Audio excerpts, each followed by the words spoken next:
politically,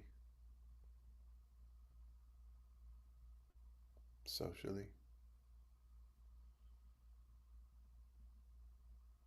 Baruch atah Adonai Eloheinu melech haolam, matir asurim.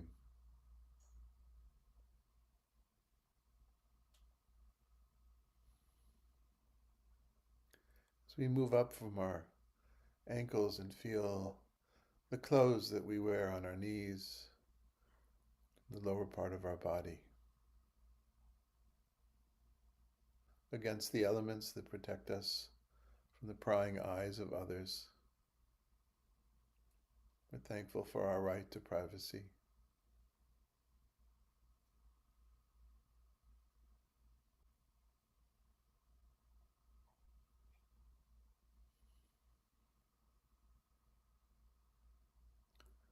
Baruch atah Adonai Eloheinu melech haolam, malabi sharomim.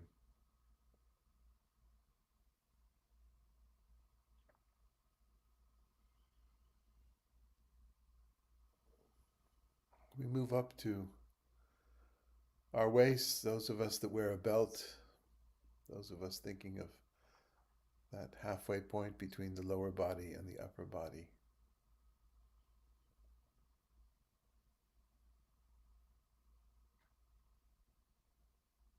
And that biblical phrase of girding one's loins, of buckling up to go out, to fight the good fight, the courage.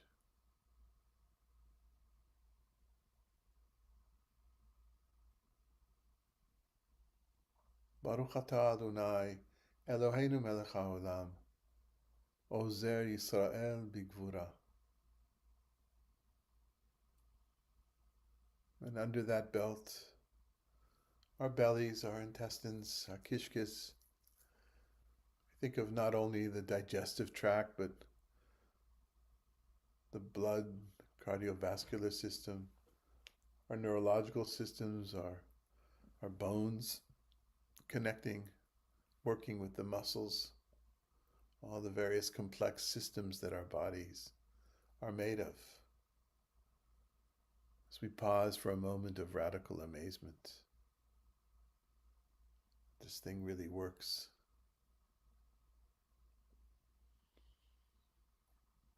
Baruch atah Adonai Eloheinu melech haolam, asher yatzar et ha'adam b'chokhmah, uvaravo nekavim nekavim, chalulim chalulim, גלוי וידוע לפני חיסי כבודיך, שאם ייפתח אחד מהם או אם ייסתם אחד מהם, אי אפשר להתקיים ולעמוד לפניך.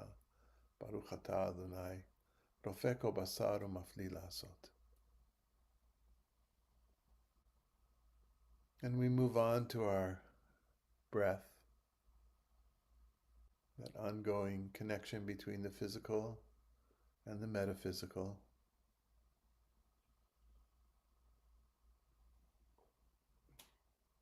The soul, the neshama,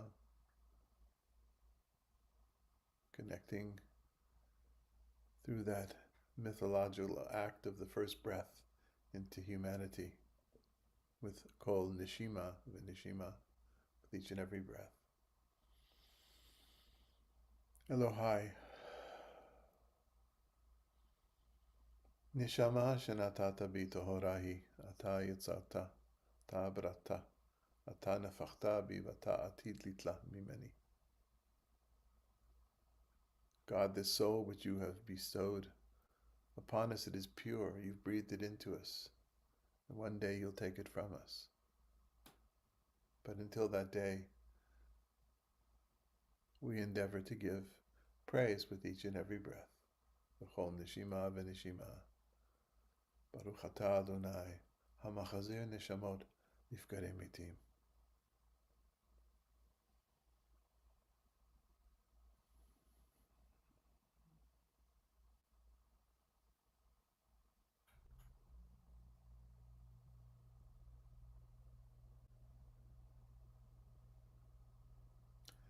We think of our shoulders and our arms and our hands, the parts of our body with which we most associate doing things, making things.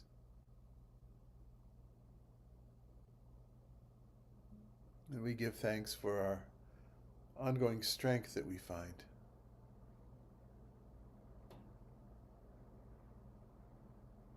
To express that courage, to take advantage of the fact that we're not stuck. Baruch atah Adonai, Eloheinu melech haolam, hanoten legayef koach.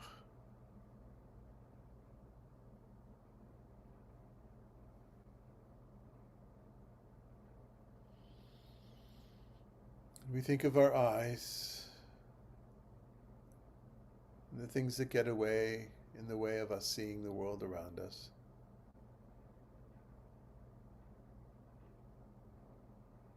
Thankful that we're able to put on a pair of glasses, or to get a different angle, or to magnify something,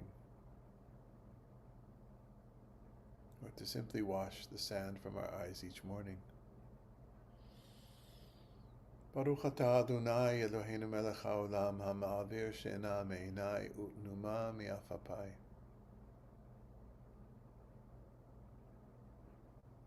And then as we're able to see, we're grateful that we can sometimes see beyond that which is seen physically. Really see. Really see the person standing in front of us. Really see the complexity of any given problem. Really see and act and understand with our minds, with our hearts, with our souls. Baruch atah Adonai Eloheinu melech haolam hapokeach ivrim.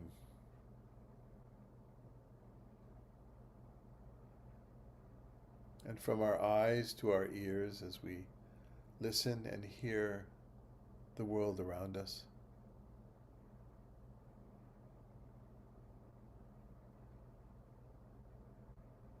From the voices of those with whom we have contact.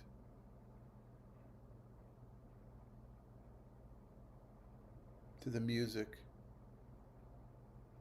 the human-made music, the music of nature, of wind in the trees, the rush of the water, crash of the waves, the beauty of the silence.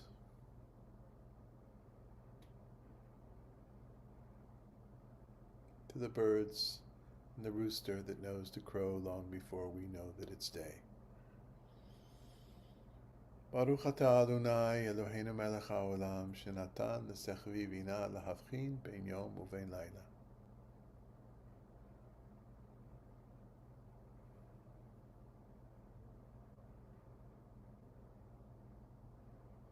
And now that we've taken stock of our own bodies on this morning, appreciating the things that work well, perhaps overlooking for the moment the things that are working not so well, and take stock of what we do with these bodies, how we interact with the world around us.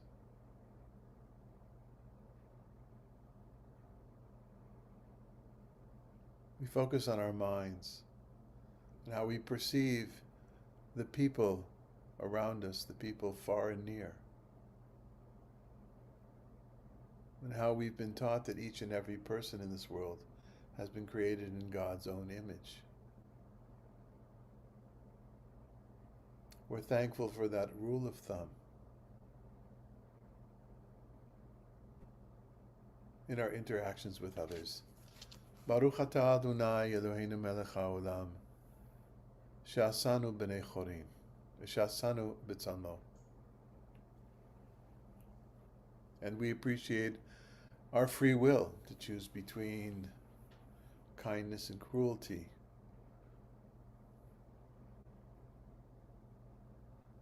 justice and injustice.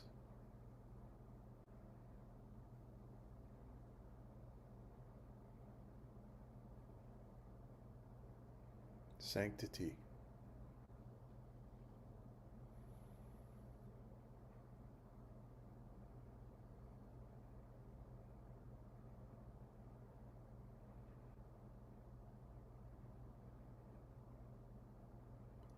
Baruch atah Adonai Eloheinu melech haolam, she'asanu b'nei chorim.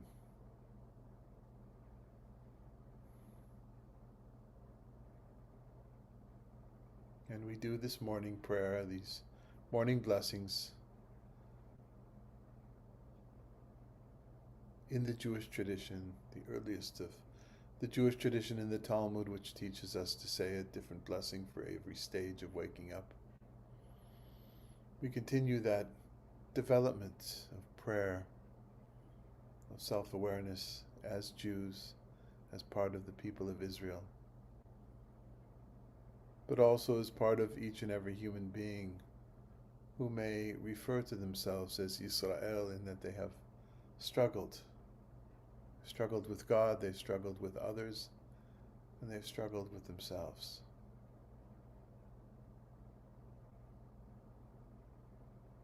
Baruch atah Adonai Eloheinu melech haolam, she'asanu Yisrael.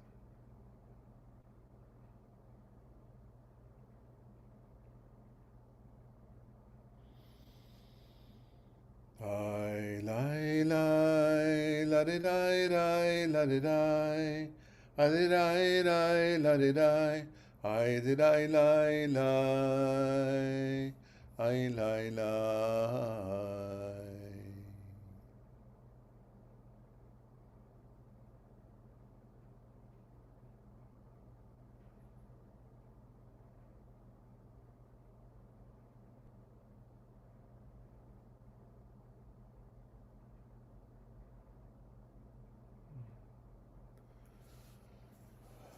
We take a look outside to notice the darkness, the shade, the sun, sunlight, the different textures of colors.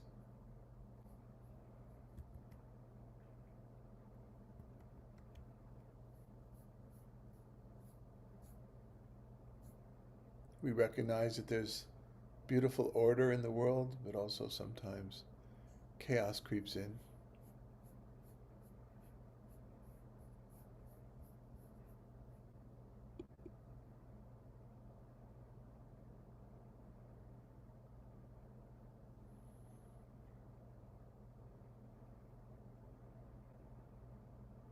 We think of this week that was, where we were able to perceive the light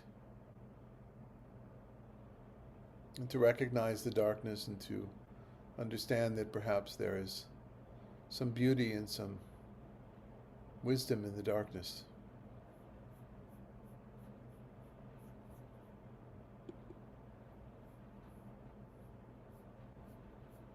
We savor the moments of order, the beauty, the satisfaction it's given us, yet also aware that from time to time the forces of chaos may have been lurking just beyond. We accept them as well.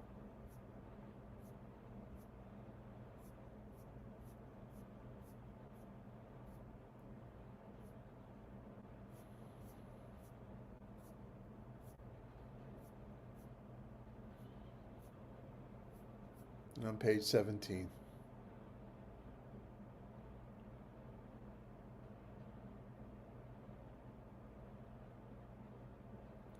Baruch atah Adonai Eloheinu melech haolam, yotzer or uvorei choshech, oseh shalom uvorei et hakol.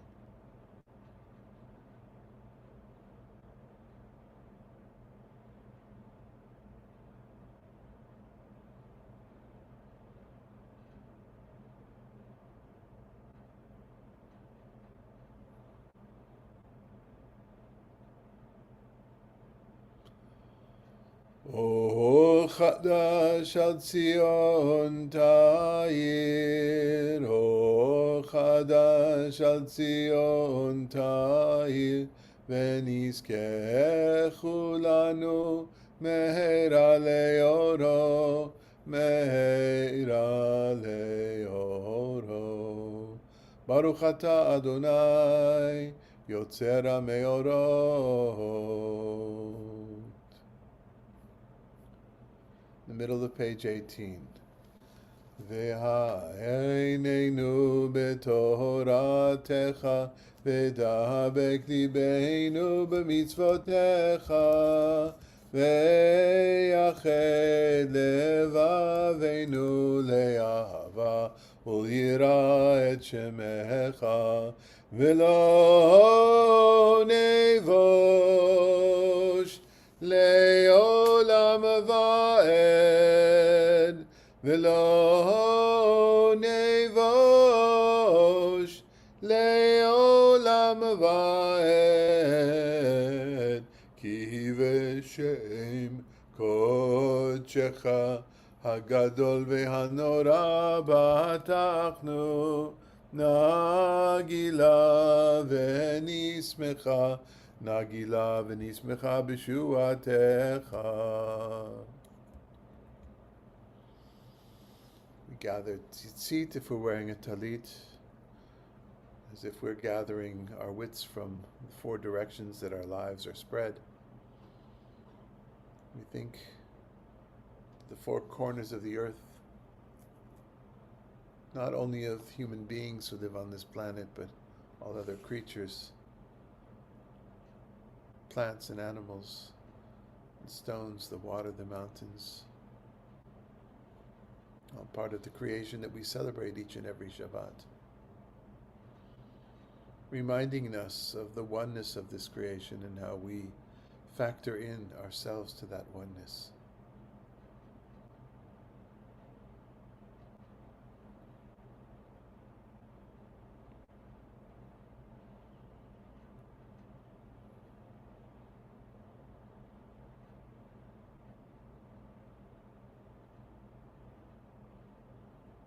Baruch atah Adonai ohev Yisrael.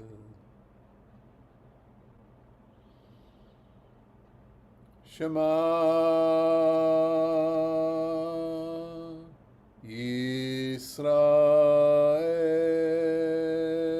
Yisrael Adonai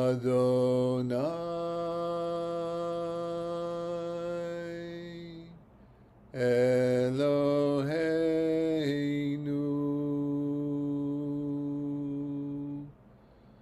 Adonai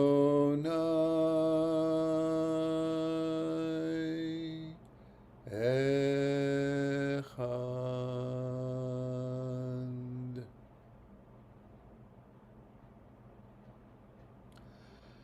ואהבת את אדוני אלוהיך בכל לבבך וכל נפשך וכל מאודיך, והיו הדברים האלה אשר אנוכי מצווך היום על לבביך, ושיננתם לבניך ודיברת בם בשבתך בביתך ובלכתך בדרך ובשוכבך ובקומך, וקשתם להיות על ידיך, והיו לטוטפות בין עיניך, וכתבתם על מזוזות ביתך ובשעריך.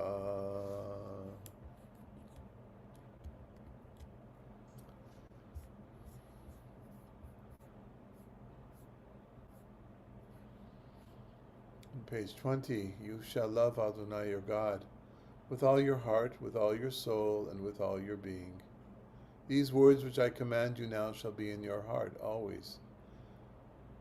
Continuously teach them to your children. Speak of them at all times, while at home, about town, and on the road. When you lie down at night and when you rise up in the morning, always. Bind them on your arm, close to your heart, and between your eyes, close to your brain. Write them upon the doorposts of your home and at the entrance of your property. ויאמר אדוני אל משה לאמור דבר אל בני ישראל ואמרת עליהם ועשו להם ציצית על כנפי בגדיהם לדורתם ונדעו על ציצית כנף בתל תכלת והיה לכם לציצית. אתם אותו שכתם את כל מצוות אדוני ועשיתם אותם, ולא תטורו אחרי לבבכם ואחרי עיניכם אשר אתם זונים אחריהם, למען תזכרו ועשיתם כל מצוותי והייתם קדושים לאלוהיכם, אני אדוני אלוהיכם שהוצאתי אתכם מארץ מצרים להיות לכם לאלוהים, אני אדוני אלוהיכם. אמת ויציב ונכון וקיים וישר ונאמן והוא וחביב ונחמד ונעים ונעים ונורא וידנו מתוקן ומקובל וטוב ויפה הדבר הזה עלינו לעולם ועד.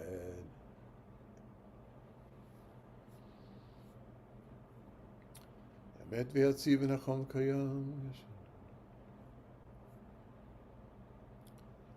תהילות אל עליון ברוך ומבורך מרים ומשה ובני ישראל לכנו שיבה ושמחה רבה ויאמרו כולם מי כמוך בעדים אדוני מי כמוך נהדר בקודש נורא תהילות ספל נורא ספל שירה חדשה שיבחו גאולים לשמך על שפת הים יחד כולם הודו והמליכו ואמרו אדוני ימלוך לעולם ועד.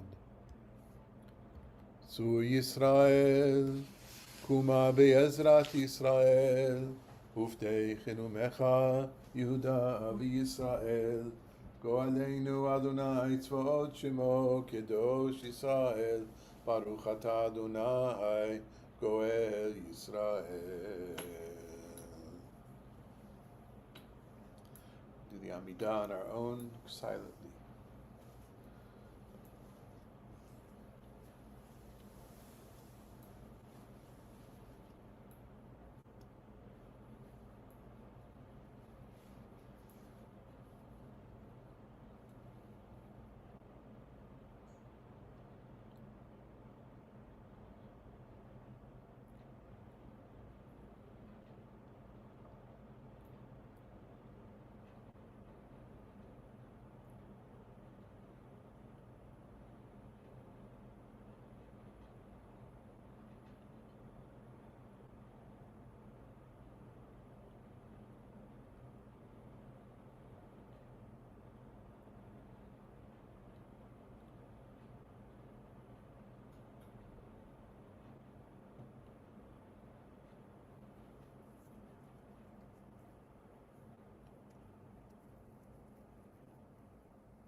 עושה שלום במרומיו, הוא יעשה שלום עלינו, ועל כל ישראל, ועל כל יושבי תבל. עושה שלום במרומיו, הוא יעשה שלום עלינו, ועל כל ישראל, ועל כל יושבי תבל. לי לי לי, לי לי לי לי, לי לי. Hi lai lai lai lai, hi lai lai lai lai lai lai lai lai, lai lai lai lai lai ve'imru amen.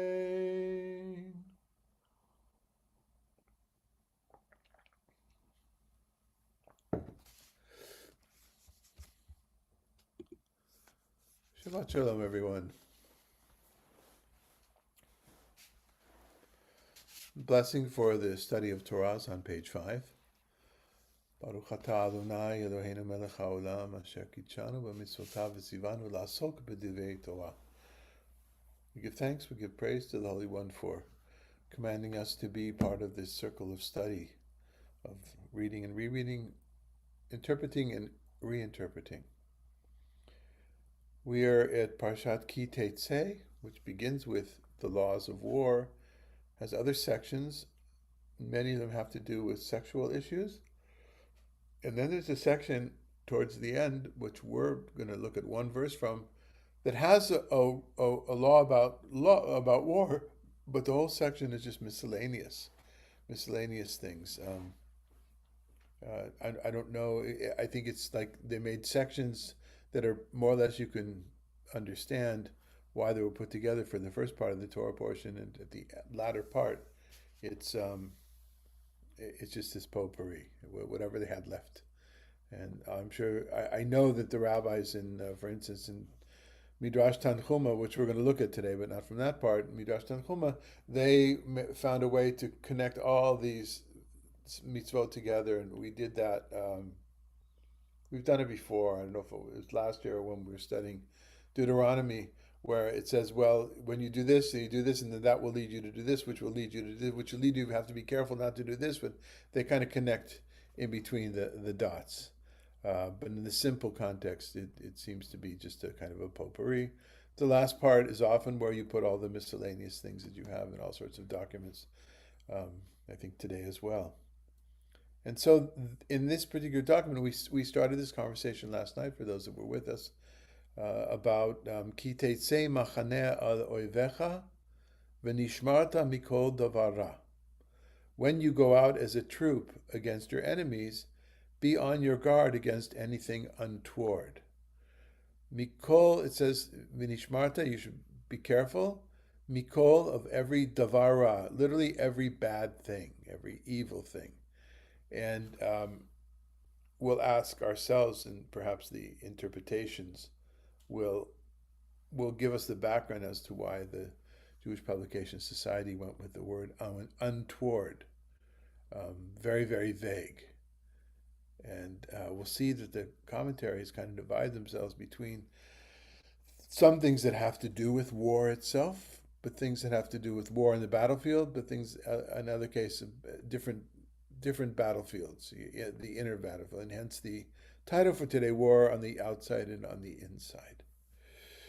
Okay, so Madalena, you want to read number 2 for us?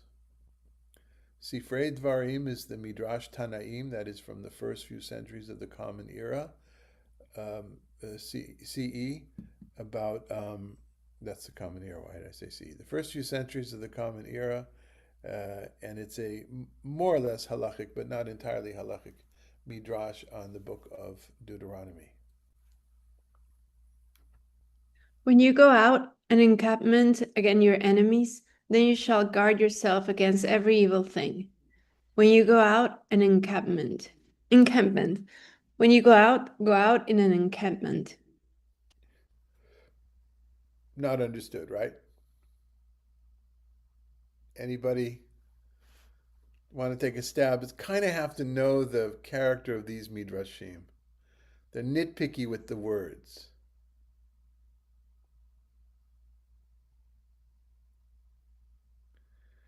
If you wanted to dress down this verse, how could you say more or less the same thing with less words? Like maybe go out in groups. Well, but where are you going? I guess to war, because it mentions the against your enemies. So and evil.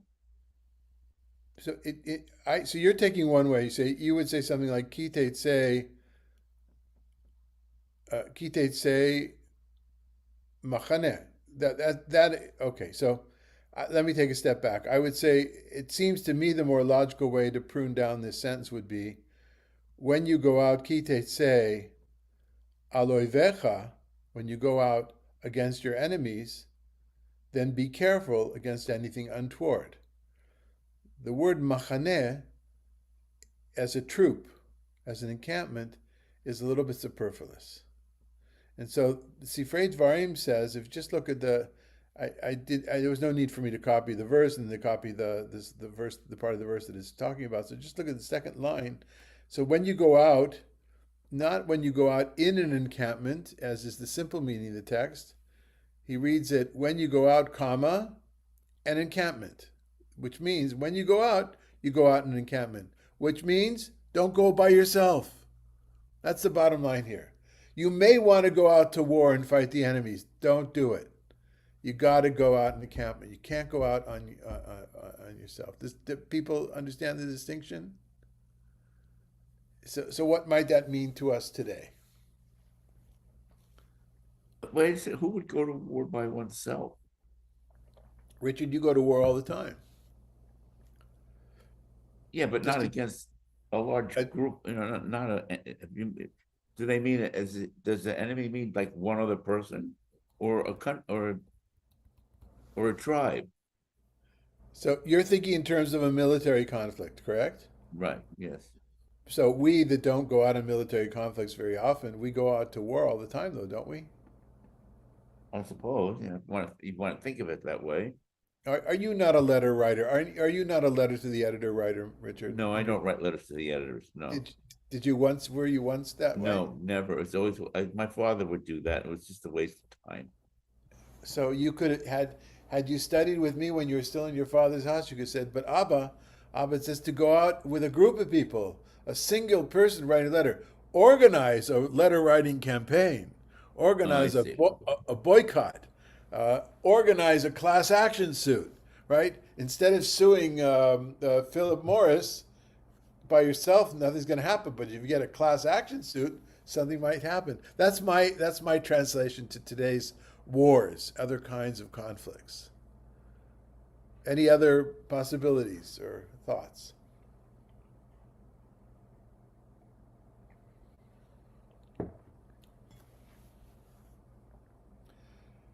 Um, I was thinking of the flip side where we see people attack by themselves. They go out and they're like the lone terrorist. right. This is What they call it, lone wolf. yeah, prohibit. So this would tell you not to do that. Yeah, it's not smart. Yeah, definitely. Yeah. Um, Look, for me, this is the background of trying to make coalitions here. Like, why? We could have done the Faith 250. I hope everybody saw the Post article. Yes, did people see? No, not yet. We haven't put it up on our social media yet. Well, we got some good publicity yesterday. Maybe you could put it in the link in the chat, Madalena.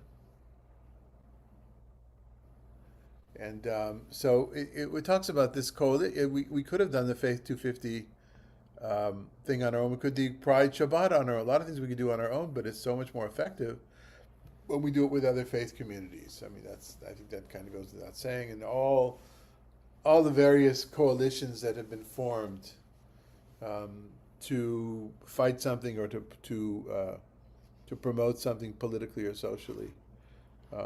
Anyway, to me, this is the beauty of Midrash Tanaim. This style you find it quoted from this kind of stuff is quoted in the Talmud as well, which was edited later. But this kind of nitpicking of words to see what else can we get out of this verse. It's I often compare it to taking a wet towel and wringing it. How many more drops of Torah can we? How many drops of water of Torah can we get out of it? Okay, Megan, would you like to do number 3? This one's a little complex.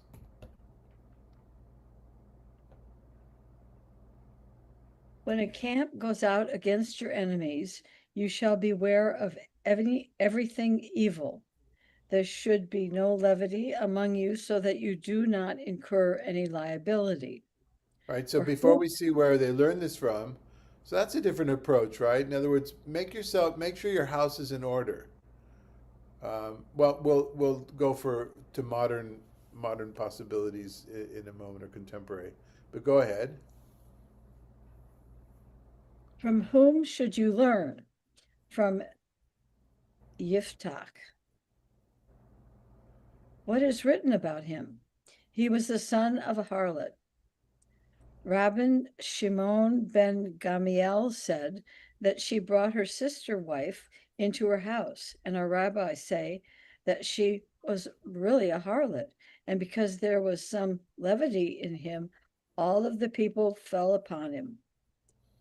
Thereupon it is written, you shall beware of everything evil, and if there is among you a man who is unclean.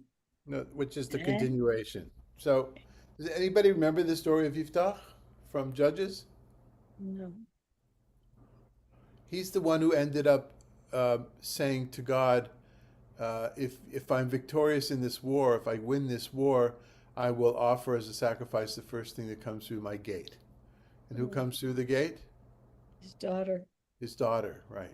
And so he's on one hand, he had the chance to be this great, glorious warrior, champion of Israel. On the other hand, he becomes a joke, right?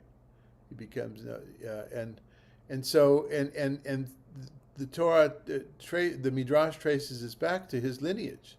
His lineage. It said when we first met him that he's the daughter, the son of a zonah. And so it seems to me that he's an illegitimate. By zonah can mean two things, by the way. Zonah can mean prostitute, but a harlot can also mean a woman who has been impregnated by someone who's not his wife, her wife. So he's a mamzer. In any case, though, he's got something going against him, right? There's something wrong in his pedigree, and yet he goes out. And so I think what the Midrash is trying to say, before you go out or before you find a leader for your campaign, vet him first. And what are we going to take an example from? Yiftach. And they said, what's the problem with Yiftach? Well, he was the son of a harlot. Well, if he's the son of a harlot, that's understandable. But if you say, well, how could you say son of a harlot? What does it mean? Then it goes into a side issue of halacha, which is a little bit difficult. Do you know what a sister wife is in this context? Well, what's a sister wife in today, Richard? What do we call sister wives today? Not like in Mormons where they have multiple wives, so the wives consider themselves just to each other. Right. So that could be the case here. Another thing could be that it has to do with yibum, with Yiftach's father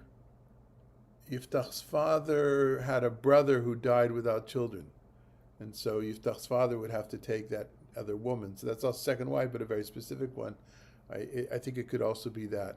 One way or another, it's a rabbinic way of saying, whoever your leaders are going to be, vet them beforehand. Any little issue, whatever, can't get the way. And it's just so fascinating how we have a lot of vetting now. It's even easier to vet now than it was decades ago, and yet we still come up almost every year, every election cycle. There seems to be somebody who was not vetted properly. They didn't find out that he was involved in something very, very slimy, for which in most cases, but not all, most cases, he pulls out of the race. Yeah. Any comments on this?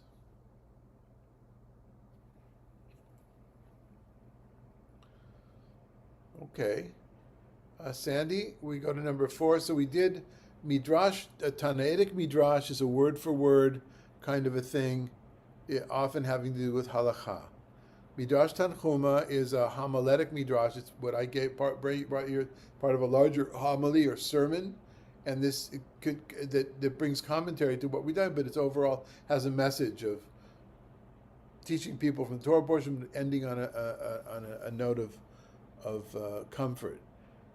Those are what the homiletic midrashim of the land of Israel did. Also in the land of Israel is this phenomena of translating the Torah into Aramaic, other languages as well. In Alexandria, they translated into Greek, which became the Septuagint. In Jewish communities, Aramaic-speaking Jewish communities in the area of Syria and Iraq, there's a translation called the Pshita. And those are translations that are more or less word for word. Onkelos in Babylonian Aramaic, more or less literal translations, more or less. But then there's this tradition of translating the Torah into Aramaic in the land of Israel, even though this example is a medieval kind of literary invention, but still it's based on the Aramaic translations that embellish the text. So as Sandy reads from Targum Yonatan, take a look also at the verse in Deuteronomy to see how it is changed, if at all. Go ahead, Sandy. When you go forth in hosts against your enemies, beware of everything evil, of strange worship, the exposure of the shame, and the shedding of innocent blood. Okay. So what do we think of that?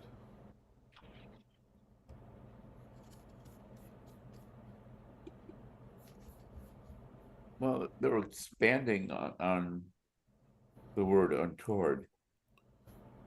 Or defining it, right? Defining it with 3 specific examples. Yeah, the example, yeah. Okay, and so it's not just anything wrong, leaving it up to the person to decide. It gives very specifics. And what are those specifics?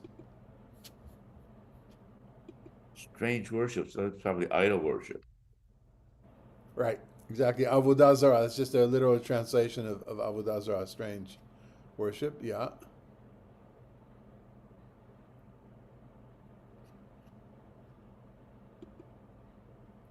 Well, shedding of innocent blood would be, killing of people not involved, children, whatever, people not Right. involved in the conflict. So that one's easy. The one that's the English here is not a good translation. Is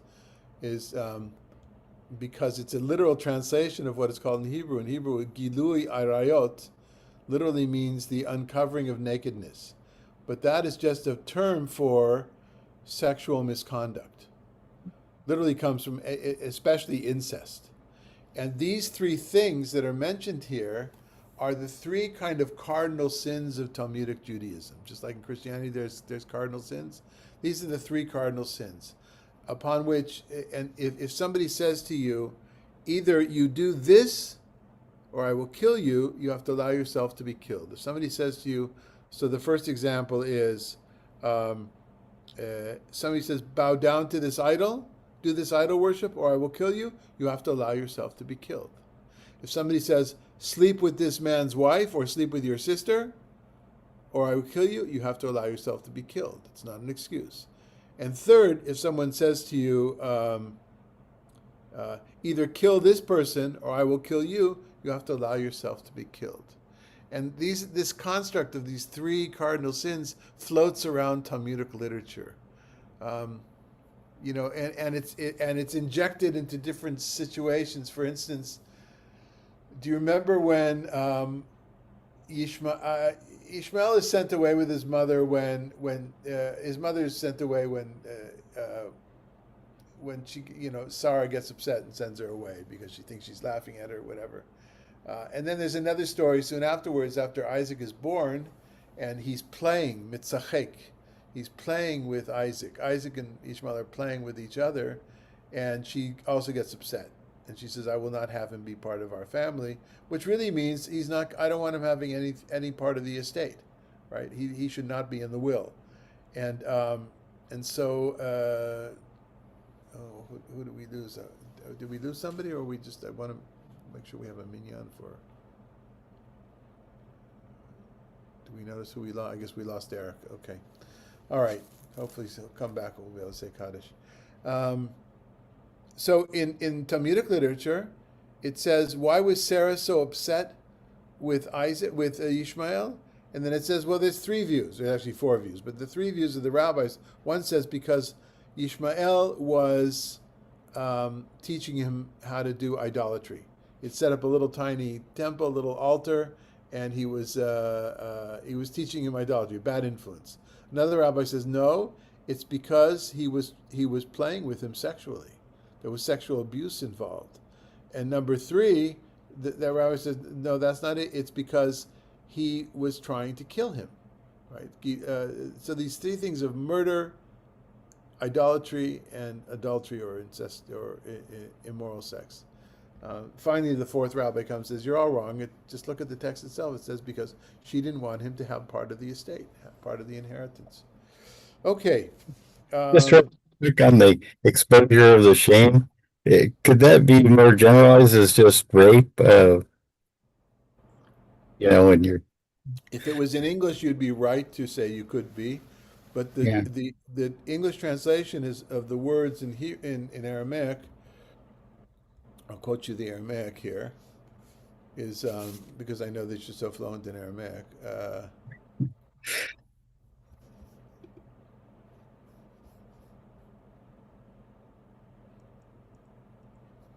Yeah. It says Mikol pitgam devish, from every bad thing, and then it goes up Mi pulchana nuchraya. Pulchan is service, religious service, worship service. Pulchan nuchraya, a strange avodah zarah, strange worship or foreign worship. Gilui eryata, which literally means uncovering the nakedness. Okay. Yeah. And that last thing that it's important for me here is that it's when you go out to war. So these are the things that can happen. This has a lot to do with the ethics of soldiers. And last night I brought different links to different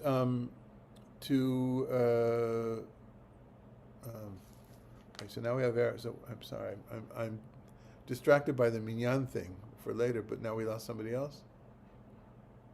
Maybe 9. There's only 9 on the screen. I thought for sure we had 10 at some No. point. Okay, no. Okay. Oh, we have the other person on YouTube, whoever that is. Okay. All right. Sorry.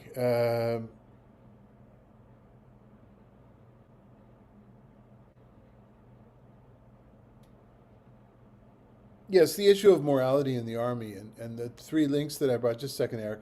The 3 links that I brought last night in Kabbalat Shabbat. One is to the American Army's recently, at least, update of the ethics of war, which is interesting unto itself, I think. A website of Breaking the Silence, which is started by a group of Israeli soldiers who were not feeling good about what they had done while they were in the army, decided to speak out against it and speak out against immoral conduct long before the war in Gaza. This is at least 20 years old, Breaking the Silence, I think. So there's a link to there, and maybe you could put the links in the. Did I already actually put? Yeah, maybe you can put that too in the chat box. A link to the article in the post, and also to the 3 links from Kabbalat Shabbat, and then the third one is connected to. The fact that the army is that civilians are being asked to come and step in to do what the army should be doing, not with guns, but protective presence in the West Bank right now. And this has also been going on for a very long time. When I was in Israel, there was already protective presence of settlers attacking or uprooting olive trees or attacking Palestinians while they were harvesting the olives. There has been an uptick. I'm sure I would imagine you've seen on the news a huge uptick. This kind of violence with death occurring. It seems to me at least every week. There's a Israeli murdered by a settler. Some settlers have been shot and killed as well. I use a different word, murdered and shot and killed, on purpose because Palestinians are not going into the Jewish settlements and doing this. They're throwing rocks when which I think is self-defense. When they're surrounded by settlers, but in any case, the army's not stopping this, and so there's an issue of morality there as well. So all that's on the outside, the military. But now comes a little bit about the fight on the inside from our teacher, Rabbi Green. But Eric, you wanted to say something beforehand? Yeah, I was just going to ask, when you're talking about these like 3 sins, but related to all that. So how about like in Spain and all the expulsions? If you said on the outside, okay, you're going to give in and be Christian, but yet you decide you're going to go down in your basement and be Jewish. So these compromises like that. How do you classify these people? Should they be killed because they want to survive a different way? Yeah, that's a very important question, and I'm sure that it has been written about. We hear. So the first thing to say is just because something's in the Talmud doesn't mean that it was ever really the rule. It was theoretical. It doesn't necessarily mean that people kept that, or the mass of the people kept it. I mean, how many people do you know? Can you imagine if they're said either you sleep with this woman or I'll put you to death? They won't go ahead and sleep with the woman. I mean, it just feels like I think taking another person's life makes a little bit more sense. And the idolatry thing, you could always say, well, in my heart, I was just doing it in the outward. In my heart, I wasn't. So there's a lot of ways around it. I read an article many years ago that these 3 standards of behavior were what's called the literary topos. They were never implemented and such, really to be thought of as practice, but this kind of way of lifting up these three things, these three important things for the Israelites to be careful about. Interesting, Shabbat's not there, Kashrut is not there, but you've got to be moral in how you treat another life. You've got to be moral in how you treat the union between a man and a woman, and in the most intimate of human relationships. And you've got to be moral in your relationship with God, and not cheat. They're all, in some ways, they're all kind of about cheating, aren't they? And so if they were just this literary kind of idea, then I don't know that they were ever expected to be put into practice. That being said, you do have stories of rabbis, and they seem to be the exceptions, and that's why they're stories, the exceptions to the rule, that certain leaders would not bow down to, would not do this, and they get put to death.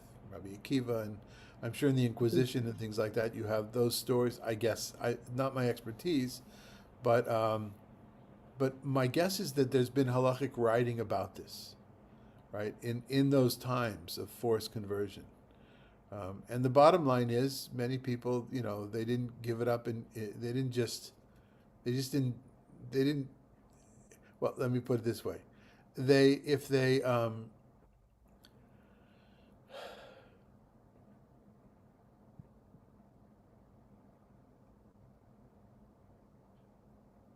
I lost my train of thought. Just a moment, I'll get it back.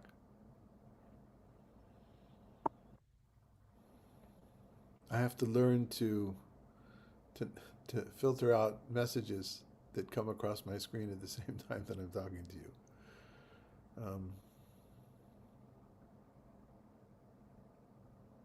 Talking about forced conversions.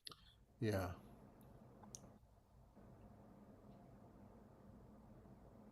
Yeah, there's two ways of looking at this. One is for the people that went ahead and did it and then kept their own religion at home. And from this, you have the stories of secret Jews in different places, even today. There's fascinating stories from different places of people that continue to do certain things Jewish and don't realize that they are Jewish. So there's that phenomena of it. But then there's all the people that went ahead and did convert and did become part of the overall non-Jewish society. Well, it's no longer applicable to them because they're not in the group anymore. They're out of the group, and that was probably the majority of them. So it's helfnisht, right? There's nobody to keep them in line, right? There's no rabbinic sanctions, nothing, and this was told in a very different time when it was the laws, even in the Talmud, where they're hypothetical because they're not in charge, they're under Roman rule or Babylonian rule. There's still this kind of aspiration that one day we have the social power to keep these people in line by threatening them this way. Yeah, but these threats mean nothing in modern society. Yeah. Okay. All right then. So now we go inward, and we'll end with this bit of inwardness from our teacher, Rabbi Green. Steve, you want to read the first two paragraphs? The first paragraph, at least. Sure. This is number 6, Rabbi Green. Get the other one. Okay. The Hasidic readings are almost always take these battlefield passages as referring to the inner battle, the person's ongoing struggle against the evil urge. Reminded of the way that the Sufis speak about the jihad as constant war within the heart. The human soul is a battlefield, so is the ongoing struggle between good and evil. Okay, so we heard the word, when we hear the word jihad, we usually think of fundamentalist Muslims who are blowing up the world or going out, and jihad is holy war. So jihad kind of has this bad name to it, right? Even though I will say that what many Israelis are in favor of and actually do and have fought in the war is the exact same phenomenology of jihad, of holy war. They just don't call it jihad in Hebrew, in Arabic. They will call it milchemet mitzvah, that it's a mitzvah. This war is a mitzvah. Yeah, so we have the same phenomena, but this is taking that phenomena out of context and using it in a spiritual way. And this is what the Sufis have done. Sufis are Sufism is almost, it's in the realm of Islam, but it's also a little bit meta-Islam. It's a mystical approach. The poet Rumi, who is rather famous, was part of the Sufi culture. There are Sufis today, and sometimes the most famous of the Sufis are the ones that I know the least about, not from literature, but the dervishes, right? The twirling dervishes that you see sometimes movies of it. Fascinating, a way of meditation, a way of prayer, meditative prayer by the spinning that they do, twirling. There's a guy in Jerusalem who I've known many, many years who has a bookstore. He's the son of a conservative rabbi, but when the time I knew him, already in the 90s, maybe the 80s maybe, he was very steeped into Sufism and had a Sufi, sheikh. A Sufi sheikh is their Rabbi. Sufi sheikh in Vancouver, I think. And I met over the years a number of Jews who have been very influenced by Sufism. Maimonides' son, Rabbi Avraham ben Rambam, was a Sufi. Wrote a book. Has a book that is a Sufi book, a Sufi Jewish book. That's an interesting thing. I don't know. I'm not in the mystical world so much, but it's a lovely way of bridging the gap between of Jews and Muslims. I will tell you that the only sheikhs or the only imams that would agree to sit with me and to have contact and interfaith dialogue in Israel when I was there were Sufis, because that's part of how they had. I think all had the same master teacher. Yossi Klein Halevi knew that teacher very well. Yossi Klein Halevi wrote a book that came out on 9/11 called "At the Entrance to the Garden of Eden." You can imagine, because it came out on that date, it did not do very well. It was that mystical experiences that he had with Jews, mostly with, I don't remember with Jews, but certainly with Muslims and Christians in Israel. So that's the Sufi kind of a background to this jihad, the inner battle, the holy battle that you're having in your soul. We call it Yetzer Hara, Yetzer HaTov. Sasha, you want to read the second paragraph?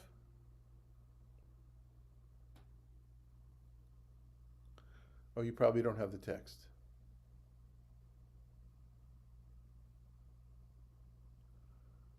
But we need you to unmute. You're not sure how to unmute with an iPhone. Okay, Richard, why don't you read the second paragraph? This model of the divided inner self, caught up in the struggle between two urges, reaches back into the earliest rabbinic sources, but it is the first round in the blood of Devarim itself.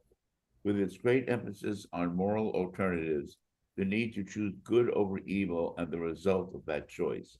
It stands in contrast to a different model, one that is perhaps best articulated in the daily morning prayer, "My God, the soul you have placed in me is pure." This becomes more central in the mystical tradition, the pure soul, a part of God above, struggling to emerge from behind kilipot, outer protective shells that harden and turn toward evil. It needs to break through these in order to become most fully itself. The klipot, this idea from Kabbalah and also in Hasidic understanding of Kabbalah, klipot, the things that are I heard a good translation one. Klipot are the peels, somebody said once, I don't know, but sometimes I think of, a peel is something like an onion where it's easy to peel off layer by layer. It's one way of understanding it, the things that we have, our ego, our other influences, etc. Another way is shucking an oyster, right?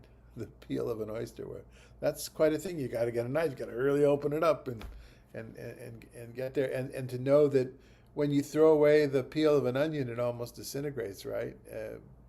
An oyster shell stays for a long time. So the force that the strength that these things have that keep our souls from expanding, our original pure souls. Sasha, the second model? The second model, that of soul and shells, is more optimistic than the first. The person as soul is essentially good, a goodness that is struggling to burst forth. But the first, the sense of ongoing battle within the self, defends itself as being more realistic. But which of them will be more useful in controlling our behavior, whether on the battlefield or in daily life? Right? Is this clear? There's two different models to think of this. One is essentially it's good, and you just got to make sure that you give a possibility of it going out. But the other one is no. There's a problem there. It's you've got to be on the defensive all the time. I guess the difference between being offensive or defensive, even we could say.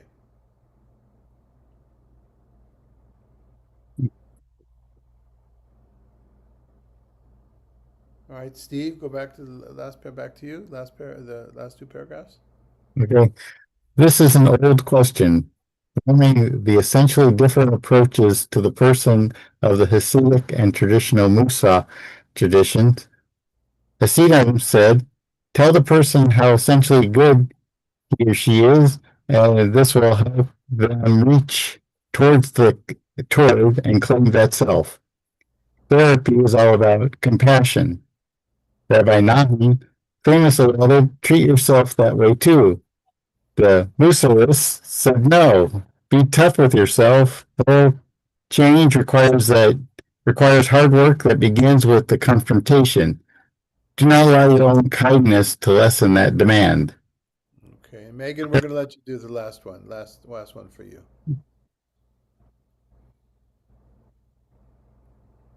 Therapists of various schools still debate and struggle with the approaches that are nothing other than the modern versions of this question. Okay, would you like to add? Is it you give an amen to that? Yeah. Even within one session with a person, it's back and forth and back and forth. Yeah.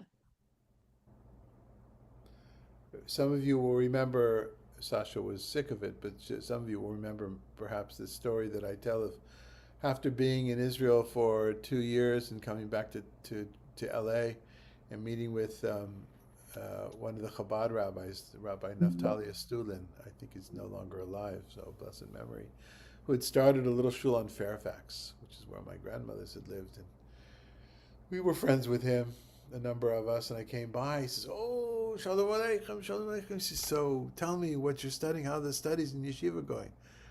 He says, what we do, we have Talmud, and then we take an hour before dinner, and we study Musar. Musar is this ethical building literature that he's speaking of, the Musar tradition. And Musar belonged to those that were called the Misnagdim, those that were against the Hasidic movement. They're called those who are against, Misnagdim. Mitnagdim are the against ones. They were a reaction to the Hasidic movement.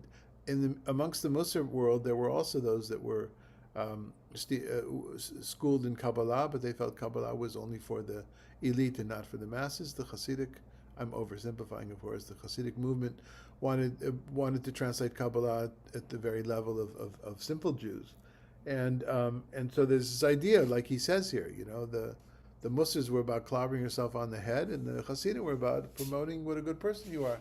So Rabbi Naftali, he says, oh, you're studying Musar, and he goes, oh, he gives a little spit on the side. He says, you know the difference between Hasidim and Misnagdim is that Misnagdim, when they're dirty, they go into the bathtub and they scrub and they scrub and they scrub. But when they get up, the dirt is still in the water and it clings to their skin. He says, Hasidim, we take a shower. We turn on the water, all our sins go down the drain. So I'm kind of a shower guy myself.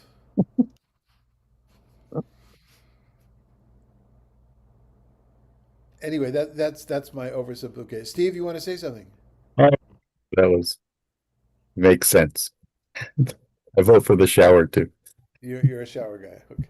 Yeah. Anything else? So the outer and the inner battles. All right. Yes, Eric. So it's essentially let your troubles go down the drain either way.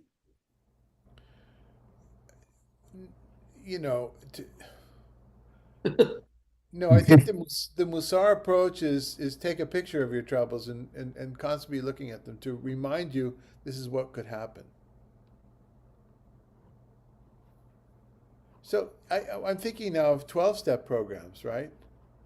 So in a typical session, a typical hour, and many of you remember that I went for about a year and a half to try to get involved in the culture of that world. You'll hear a lot of encouragement that people give. People are constantly encouraging people. It was sometimes a little bit uncomfortable. It didn't seem to me to be maybe sincere, but it was part of the culture of this encouragement, keep coming back and to do it. Okay, so you stumbled, whatever, we got you. We're here with you. Very, very important. And then there is this constant telling the stories that people tell. Sometimes the same person getting up every single week, telling essentially the same story with feels like a Barbie doll with different outfits on. I would imagine those of you that have been to 12-step meetings know what I mean. So it seems like like Megan said before, in one session you could be using both things. It seems like the 12-step world does both of those things as well. Yeah. Okay.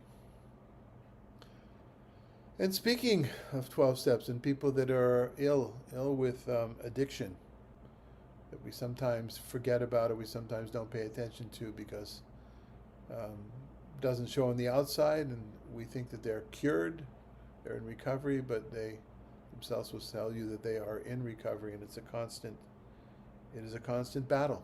It's a constant battle, sometimes harder, sometimes easier.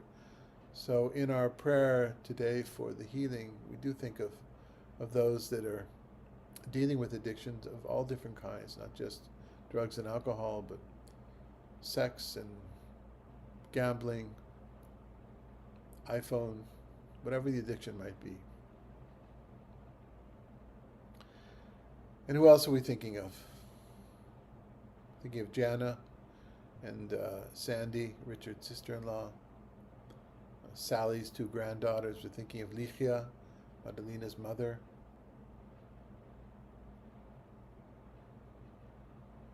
Dennis upstairs, looking after, helping. Mishabeach Avotenu Avraham v'Sara Yitzchak v'Rivka Yaakov Rachel v'Leah. May the one who blessed our ancestors bless those who are in need of healing with refuah shlema, refuat hanefesh, refuat haguf. May God send wisdom and knowledge and compassion to all those who are taking care of them. And may we find the love and the strength to continue to be by their sides, by the sides of their loved ones. Elna Rafana Lehem, Elna Rafana Lehem. Together with all those who are ill, let us say Amen. Amen. Aleinu l'shabeach Adon HaKol, לתת גדולה ליוצר בראשית. בראשית, ואנחנו קוראים ומשתחווים ומודים לפני מלך מלכי המלכים, הקדוש ברוך הוא, ככתוב בתורתך, אדוני ימלוך לעולם ועד. ונאמר, והיה אדוני למלך על כל הארץ, ביום ההוא יהיה אדוני אחד, ושמו אחד. And for whom are we saying Kaddish this week? My mother, Norma Kaufman Jeffrey. It was actually last week, but we didn't have services.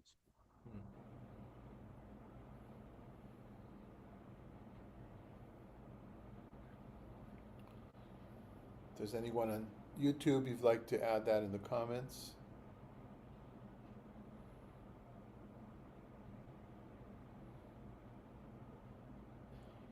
And for my mother, Serene. יתגדל ויתקדש שמי רבה, בעלמא דברה חירותי והמליך מלכותי, בחייכון וביומכון ובחיי דכל בית ישראל, בעגלה ובזמן קריב אמרו אמן. יהי שמי רבה מברך לעולם לעלמי עלמיה, יתברך וישתבח ויתפאר ויתרומם ויתנשא, יתהדר ויתעלה ויתהלל שמי לקודשה בריחו. לילה מן כל ברכתה ושירתה תושבחתה ונחמתה, דאמירן בעלמא ואמרו אמן. יהי שלמה רבה מן שמיא Chaim tovim aleinu ועל כל ישראל ועל כל באי העולם ואמרו אמן. עושה שלום במרומיו, הוא יעשה שלום עלינו ועל כל ישראל ועל כל יושבי תבל ואמרו אמן. Oh.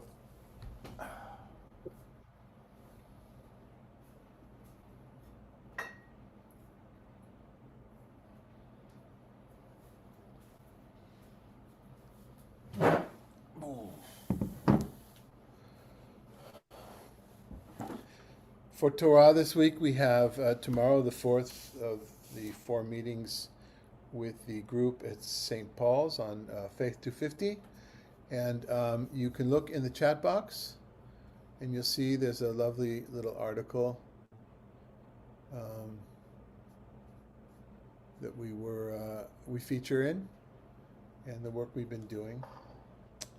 The material this Sunday is the American text that we're beginning with, is that we're focusing on, is a letter from Ruth Muskrat from the Native American community, from the Cherokee community, I think, to President Wilson, presenting him with a book about Indian culture, and kind of saying, we want to be part of this project. We want to contribute of our own culture. It's not a protest. It's a protest of perhaps being left out, but we stand to gain, you stand to gain. That's an interesting take, and we're not presenting in any way in an apologetic way to say that, oh, the Native Americans wanted this to happen. That'll be in the background, and we'll see where the conversation takes us. And then we'll take a look at, what that means from point of view also of Israel-Palestine, and what it means, when a conquering people, whether it is ancient Israelites in the book of Joshua, the end of Deuteronomy, or whether it's the state of Israel after the 6-Day War, or even at 48, according to some, or how you frame it, how you treat the people that are there, and is there any effort to incorporate their culture, to be influenced by that, and what might be gained. So we'll see where it goes. Unfortunately, it's only an hour long, and it seems like there's not enough time, but perhaps one of these sessions will spawn a mini course of sorts. For many, many years I've wanted to do something on Native American injustice from a Jewish perspective. Maybe it'll lead to that. And also I'm giving the sermon tomorrow, both the early service at 8 and the later service at 10:30, the classes in between, at St. Paul in the Desert. So if you're in town, like to join us, it'll be fun. The topic of the sermon is going to be about the women. Their reading tomorrow is of that section right before Moses is born. I'm going to talk a little bit about the place of women in the biblical account of how things came about, the importance of women, especially of the midwives. Anyway, that's Torah this coming week, and then next week we still have off, and then comes the flood of back to 2 very intense text courses. One is Jeremiah on Wednesdays at the 11 o'clock slot, and one is the Gospel according to Mark at 10 o'clock with Reverend Dr. Steve Kinney. For Gemilut Chasadim, I encourage you to take a moment to think about the ethics of armed forces, both here in Israel, other places in the world, or other ways that perhaps we can find application for what we studied today. Oh, and we have good news. Save the date. We have Jews Do the Blues. We have the date. We have the headliner, Tommy Castro, is going to be headlining. Hopefully Deanna will be able to be with us and play, but he's going to kind of steer the show, and that's on December 2nd at the Cascade Lounge. V'shamru v'nei Yisrael et ha-Shabbat la'asot et ha-Shabbat לדורותם ברית עולם. ביני ובין בני ישראל אותי לעולם, כי ששת ימים עשה אדוני את השמיים ואת הארץ. וביום השביעי שבת ויהי נפש. זכור ליום השבת לקדשו, ששת ימים תבוא ועשית כל מלאכתך, ביום השביעי שבת אדוני אלוהיך לא תעשה מלאכה, אתה ובנך וביתך, עבדך ואמתך ואמתך וגרך אשר בשעריך. כי ששת ימים עשה אדוני את השמיים ואת הארץ את כל אשר בם, וינח ביום השביעי. על כן ברך אדוני את יום השבת ויקדשהו. ברוך אתה אדוני אלוהינו מלך העולם, שהכל נהיה בדברו.